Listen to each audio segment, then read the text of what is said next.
Et yo, eh bien salut tout le monde les amis, et aujourd'hui on va parler des Nboumi. Du coup, c'est quoi exactement les Nboumi? C'est une famille de psychédéliques qui est analogue à la famille des 2CX, 2CV, tout ça, qui eux-mêmes font partie de la famille des phénéthylamines. Voilà. Il faut savoir que certaines sont même liées à des amphétamines et la plupart se dosent à des dosages inférieurs à 1 mg, sauf le mescaline Nboumi. Voilà, il faut savoir que ça existe. Du coup, petit disclaimer, je tiens à prévenir que ceci n'est pas une incitation à la consommation ou non de substances. Et je tiens à préciser que cette substance est particulièrement dangereuse et risquée. On y reviendra plus tard. Il faut savoir que la durée varie d'un Nboumi à l'autre. Il y a beaucoup de Nboumi. Il y a le 2,5-I Nboumi, 2,5-E Nboumi, qui serait lié donc au 2CE, 2,5 et au 2CI, 2,5B Nboumi qui serait lié au 2CB. Et voilà, il y en a plein. Il faut savoir qu'en général, un des effets, c'est qu'ils sont particulièrement stimulants, au point que ça en devienne désagréable. Ils sont très colorés, ça veut dire qu'il y a vraiment beaucoup de couleurs qui ressortent. C'est beaucoup moins introspectif que le LSD. Et le body load est quand même particulièrement lourd. Ça veut dire qu'on peut ressentir de la vasoconstriction à des doses normales, ce qui arrive qu'à des très hautes doses avec les autres psychédéliques. On peut ressentir des crampes, des douleurs, ou même avoir très peur ou avoir des attaques de panique. Essayez de vous imaginer la chose pour ceux qui n'auraient jamais consommé. Quand j'essaie d'expliquer à quelqu'un, je lui dis c'est comme, imagine, tu as pris du LSD et tu as consommé avec je sais pas, du speed ou je sais pas, imagine du LSD avec 10 tasses de café. Enfin, je sais pas forcément comment l'expliquer. Du coup, les morts, faut savoir qu'il y a eu pas mal de morts et certains qui sont même morts à des dosages de 2000 microgrammes, 2 mg, ce qui est surprenant vu que la dose, on va dire, moyenne de ces molécules, elle est juste inférieure à 1 mg. Du coup, quelqu'un qui prendrait l'équivalent de 3 doses prend déjà le risque de mourir. Après, il faut savoir qu'il y a des gens qui sont déjà allés beaucoup plus loin dans les dosages sans mourir, mais le risque est quand même énorme. C'est-à-dire, j'avais lu l'histoire de quelqu'un qui avait bouffé, par exemple, 8 mg de Nboumi, ce qui est une dose où tu as énormément de chances de mourir.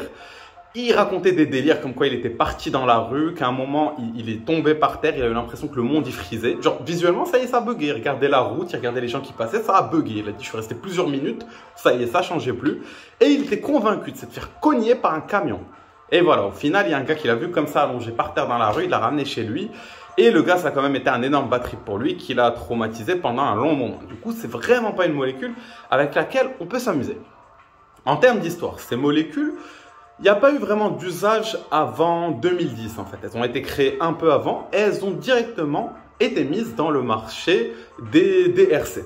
Du coup, voilà, RC, Research Chemical. Je vous laisse juste ici une fiche pour que vous ayez une idée un petit peu c'est quoi. Et faut savoir justement que les Nboumi étaient vendus pour de l'LSD. Vous me direz pourquoi vendre une drogue pour une autre dans un monde où tout le monde est honnête et paye ses taxes? Pourquoi les gens font ça? Il faut savoir que les prix étaient particulièrement bas. C'était en moyenne 10 fois moins cher que de l'LSD. Du coup, par exemple, au final, dans la rue, ça se vendait au même prix. Je pense que le LSD, il se vend à 10 balles, 15 balles ou des trucs comme ça. Mais par exemple, sur le Darknet, où les gens prennent des grosses quantités, par exemple, les gens qui achètent des grosses quantités de LSD, une centaine de timbres, ils vont peut-être prendre les timbres à 2-3 euros. Mais tu peux avoir, par exemple, beaucoup plus de Nboumi pour le même prix, en fait. Voilà, et c'est ça qui a fait que les gens commençaient à vendre ça pour de l'LSD. Ce qui a créé vraiment beaucoup de problèmes, des morts aussi. Il faut savoir que il y a par exemple des médias qui ont mal interprété. Et, voilà, il y a des médias qui ont écrit oui, une mort liée à l'LSD. Et voilà, il faut savoir qu'ils se sont fait massacrer par un journaliste qui a écrit un putain d'article où il se foutait de la gueule de tous les journalistes et les reporters qui ont pu parler d'une mort de LSD, chose qui est complètement impossible et qui n'a jamais arrivé jusqu'à aujourd'hui avec des gens qui ont mangé plus des dizaines de milliers de doses. Voilà. Ces Nboumi, ce qu'il y a de spécial avec eux en particulièrement, c'est que tu ne peux pas les avaler par voie orale. La majorité du temps, c'est fait sous forme de timbre. Du coup, ça peut tenir sur un timbre, parce qu'en général, voilà, par exemple, moi, ceux que j'avais testés, c'était du 2,5 Nboumi, ils étaient à 800 microgrammes. Et le truc, c'est qu'au final, ça ne marche que sous la langue. Et attention, c'est pas sous la langue et vous avalez votre salive. C'est la drogue la plus compliquée à consommer. Je me rappelle qu'on avait testé avec un pote, tu le mets sous la langue et tu dois pas avaler ta salive et tu dois rester 20 minutes comme ça. Et après, ça sert même à rien d'avaler le timbre vu qu'il n'est pas actif oralement. Mais je vous assure que c'est particulièrement chiant de rester comme ça, t'as plein de bave et tu regardes. Et voilà, du coup, une astuce pour ceux qui ont peur de tomber sur des Nboumi, je sais qu'à un moment ça arrivait beaucoup, je ne sais pas si ça se passe encore autant maintenant, c'est le goût en fait. En anglais, ils disent « if it's bitter, it's a bitter ». Si ça a un goût amer, métallique, fort, c'est sûr que c'est du Nboumi. Le LSD n'a pas de goût ou en fonction de l'encre, peut avoir un goût très léger, mais rien à voir avec le goût métallique, fort et amer des Nboumi. Du coup, si jamais vous avez ce goût dans un truc, vous l'enlevez tout de suite. Et voilà, après vous pouvez aussi, si vous avez un timbre que vous ne connaissez pas, qui n'est pas testé, etc., bah, le prendre par voie orale pour éviter ça. Mais après, il y avait aussi d'autres molécules qui ont été mises sur les timbres, comme les DOC, etc. Et du coup, voilà, je considère qu'il faut vraiment faire attention aux molécules qu'on consomme pour être sûr de ce qu'on a, pour éviter de mourir. Ça a l'air sport, hein. Bon. Faut savoir que moi, quand j'ai commencé à le tester, j'avais pas une quantité énorme. J'étais vraiment curieux de juste tester, moi et quelques amis. Du coup, au début, je commençais par des microdoses. Je prenais pas plus d'un quart de timbre qui était à 800 microgrammes. Qui 800 microgrammes est une dose quand même un peu plus élevée que le médium, je pense. Et les microdoses de 100-200 microgrammes, pour moi, ça ressemblait un peu à de l'acide avec une sorte de stimulation un peu dérangeante. Mes dosages n'étaient pas assez élevés pour que j'ai un body load dérangeant, mais je comprenais pas non plus forcément ce que ça faisait. Du coup, je vais commencer à vous parler des expériences que j'ai fait avec. Une des expériences, je me rappelle, on avait pris, avec 3 amis, on avait pris du Nboumi, on avait partagé un timbre en 3, du coup peut-être 270 microgrammes de 2,5-C Nboumi. Et mes amis m'ont aidé à transporter mes valises d'une ville à l'autre. Je ne vous raconte pas la galère que je leur ai fait vivre. Et quand on est arrivé chez mon ami chez qui je devais laisser mes affaires, on s'est fait un putain de trip. Où, vu qu'on n'avait plus le temps de tripper après, j'ai mélangé pas mal de psychédéliques qui me restaient, en prenant bien conscience de ne pas prendre de risques physiques. Bon, j'avais mis du 2CE, du 2CC, du 2CB et une pointe de LSD, un petit 20-30 microgrammes, pris par-dessus 3-4 heures après le Nboumi. Faut savoir que ce trip était particulièrement intense, en particulier en termes de visuel. Ça veut dire on a pris la dose et on est parti, on était 3 à avoir pris cette dose et il y avait une personne sobre et 2 autres personnes qui avaient pris une dose légère de 2CE. Et du coup on va à la plage et quand ça monte c'est n'importe quoi. C'est monté, moi j'étais allongé dans l'eau. En soi ça m'a aidé parce que la montée était tellement intense que le fait d'être comme ça allongé dans l'eau, avoir l'impression d'être comme en train de flotter dans le ventre de ma mère, a fait que j'ai pu avoir une montée pas trop difficile. Je me rappelle, après on a eu beaucoup de mal, on se voyait comme... Visuellement on était petit et les couleurs étaient beaucoup trop fortes. Insupportable, genre ça pique les yeux tellement c'était fort en fait. Et je me rappelle, on avait vraiment du mal avec la montée, hein. Mon pote il m'a dit frère je galère trop, je compte sur toi pour me gérer, genre c'est une galère de fou. Et après on est rentré et j'ai vraiment eu cette soirée, les visuels les plus fous de toute ma vie. Bon, je pense pas que le Nboumi ait joué énormément, je pense que c'est pas forcément ce qui a aidé le plus, parce qu'il donnait une côté d'intensité aux couleurs un peu trop forte et piquante. Mais je me rappelle en termes de visuel, je voyais le lustre couler, goutte à goutte, une sorte de lustre en cristal qui coulait goutte à goutte. Mes amis, je les voyais se transformer comme en ours en fait. Genre, ils étaient normaux et dès que la musique, ça devenait trop hardcore, comme s'il y a des poils qui se hérissaient sur eux, hyper piquants, avec une sorte de vibration, comme ça. Bon, c'était un trip où heureusement le Nboumi ne représentait même pas 5% de l'expérience, mais j'ai quand même senti qu'il avait sa propre touche à ce moment-là. Une autre expérience, ça n'a pas été moi, c'était un festival où j'étais avec des amis, un petit festival où j'avais mélangé quelques molécules. Je pense que j'avais pris un peu de 2CE, un peu d'LSD et du 2CB à la fin. Et ce qui s'est passé, c'est qu'un ami à moi, Pawish, bah du coup Pawish, il m'a dit « Ouais, t'as pas un truc ?» Je lui ai dit « J'ai des Nboumi, mais c'est un peu chaud, si tu veux tester. » Il a pris une moitié. Et du coup, au bout d'un moment, il veut prendre la MDMA. Je lui dis, écoute, je t'avoue que le mélange est risqué. Je t'avoue que le mélange est risqué. Tu prends honnêtement un risque. Je pense qu'avec ce dosage, le risque n'est pas élevé. Surtout que c'était quelqu'un quelqu'un de confiance qui nous avait passé de la MDMA pure à genre 130 mg. Au moins, on savait ce qu'on a. C'est pas un TAS. Parce que concrètement, tu mélanges des Nboumi et les TAS que j'ai trouvé au Mexique. Ah, tu meurs. Ah non, tu vois, ils arrivent à l'hôpital. Le gars, il te voit. Il te dit, on peut rien faire. Genre, il t'envoie à la mort direct. Mais bon. Et du coup, mon pote, il a pris ça. Au début, le mélange s'est bien passé. Et il avait bu un peu d'alcool avec, mais rien de fou. Et c'était un alcool rouge en fait.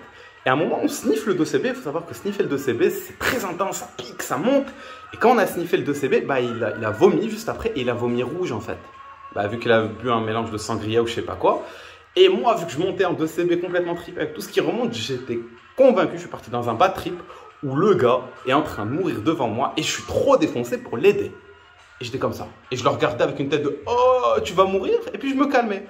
Et voilà. Et à côté, il y avait mon petit frère et une pote à moi qui, à chaque fois qu'on prenait qu'on badait, toutes les 5 minutes, nous disaient « T'inquiète pas, tout va bien. » Du coup, ils nous disent « Tout va bien », on se calme 2 minutes et puis 2 minutes après, on se regarde. Genre, lui, il me regarde en mode « Putain, pourquoi tu paniques en me regardant ce que j'ai vomi du sang ?» Et moi, je le regarde en mode « Putain, est-ce que t'as vomi du sang? Tu vas mourir. » Bon, au final, ça va, il n'a pas vomi de sang, tout s'est bien passé. Mais voilà, il faut savoir que c'est une molécule avec laquelle il ne faut pas forcément jouer et c'est surtout ma dernière expérience qui va vous l'expliquer. Alors, c'était une période où je tripais, c'était un mois où on va dire tous les samedis, je me faisais un petit trip au 2CB Fly, à par exemple une dose de 10 mg et voilà, durant la semaine, j'avais cours, etc. Et voilà, il faut savoir que par exemple 2CB Fly est une molécule assez gentille que je me permets par exemple que voilà, utiliser une fois par semaine, c'est pas... Je considère que c'est tranquille. Je dirais avec des molécules comme l'LSD ou des molécules plus intenses, une fois par semaine, ça reste peut-être beaucoup. Et du coup, je me suis dit que j'allais changer. Ce samedi, je me suis dit que j'allais tester le 2,5-Sen-Bumi, une dose complète. Manger un timbre complet. Le problème, c'est que j'avais pris à ce moment-là la décision d'arrêter de rouler mes joints avec des cigarettes et de passer complètement à d'autres plantes. J'avais pris comme plante le Damiana et le Passiflore que je roulais en 50-50. Il faut savoir que le Passiflore, il envoie beaucoup. Ça veut dire actuellement dans mes mélanges de plantes, le Passiflore représente peut-être 10%. Et justement, ce Passiflore, il envoie dans une sorte de dream state et il fait que l'expérience peut devenir plus intense, une expérience psychédélique. On rajoute du Passiflore, il faut savoir que ça a beaucoup d'effets sur tous les psychédéliques. Et le fait, moi, d'avoir décidé ce jour-là d'arrêter de fumer, c'était pas forcément la meilleure idée. Dans le sens où autant prendre une décision d'arrêter de fumer avec un psychédélique comme le LSD ou le 2CB ou quoi, peut être une bonne idée. Vous allez vivre une expérience difficile, mais ça peut marcher, etc. Et comme dans ma vidéo, je vous ai parlé du tramadol, c'est un trip de LSD qui m'a fait sortir de l'addiction. Mais là, je suis passé de chaque jour fumer l'équivalent de plusieurs cigarettes dans mes joints à rien du tout et d'avoir consommé le 2,5-Sen-Bumi qui est un psychédélique au final amphétaminique ou très stimulant en fait. Et voilà. Et du coup, j'étais parti avec un gars que je connaissais, il n'avait jamais testé les psychédéliques, il avait pris un petit peu de 2CB pour tester, moi j'ai pris une Bumi à côté. Et je me rappelle que dès que ça a commencé à monter, j'ai commencé à me sentir bizarre. À un moment, il a capté une pote à lui. Et à un moment, je me suis dit, je vais faire mes lacets, je vais me barrer. Alors que je ne fais pas ça d'habitude. Mais juste d'un seul coup, j'ai envie de me barrer sans rien dire. Et ça se fait pas quand t'es trippé, les gens ils s'inquiétaient pour moi après. Mais littéralement, je me suis baissé, j'ai fait mes lacets, je suis parti, j'étais dans un mood trop bizarre, je rentre énervé, trippé. Et je passe, à un moment, il y a un clown dans la rue. Et le clown qui est dans la rue, qu'est-ce qui se passe? Je me pose devant lui et je commence à faire des grimaces, à faire le clown avec lui. Mais je suis vénère en fait. Genre, je m'amuse avec le clown, mais je suis vénère. Après, je rentre hyper vite.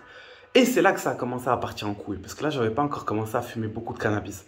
Mais il faut savoir que le cannabis, particulièrement en début de trip, ça peut vous faire partir, juste avec un psychédélique comme le LSD, dans des grosses parano, dans des grosses peurs, etc. Voilà, le cannabis, il faut faire attention avec les psychédéliques, et en particulier le 2,5-Sen-Bumi. Du coup, le cannabis qui me donne la parano, et le manque de cigarettes qui fait que je suis complètement nerveux et tout.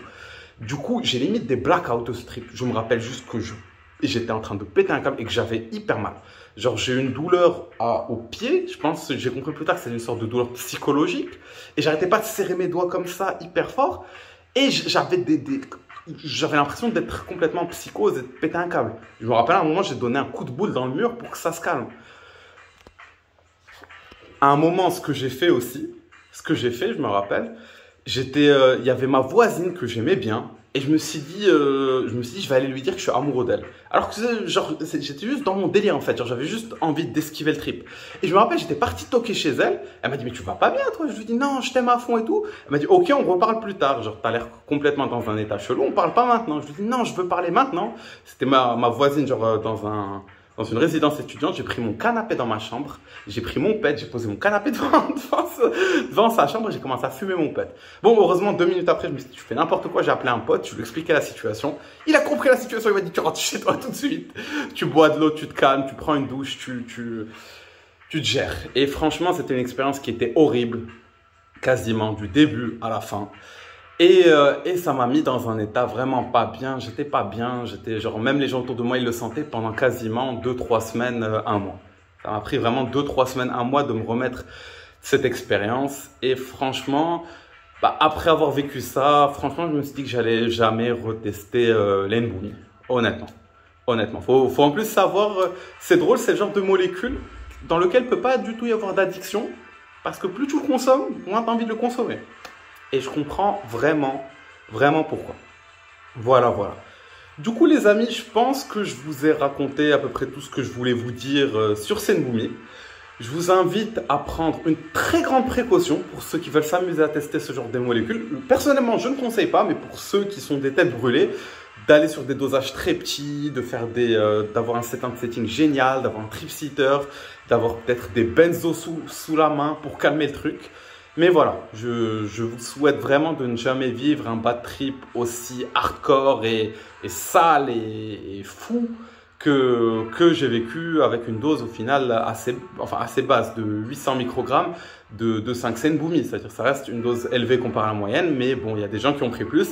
Et voilà, je rappelle que c'est une molécule qui peut être mortelle, avec lesquelles il y a des mélanges mortels. C'est un truc à ne mélanger à rien quasiment. En tout cas, faites vos recherches pour les mélanges. Voilà les amis, j'espère que vous avez kiffé la vidéo. Je vous laisse juste ici une vidéo sur la famille des phényléthylamines, principalement les 2CX, 2CB, 2CC, etc. Et une vidéo ici sur comment gérer un bad trip. Parce que oui, les bad trips ça arrive et il faut les gérer et je vous laisse tous mes conseils. Voilà les amis, c'était tout, c'était nuit. Hasta la vista.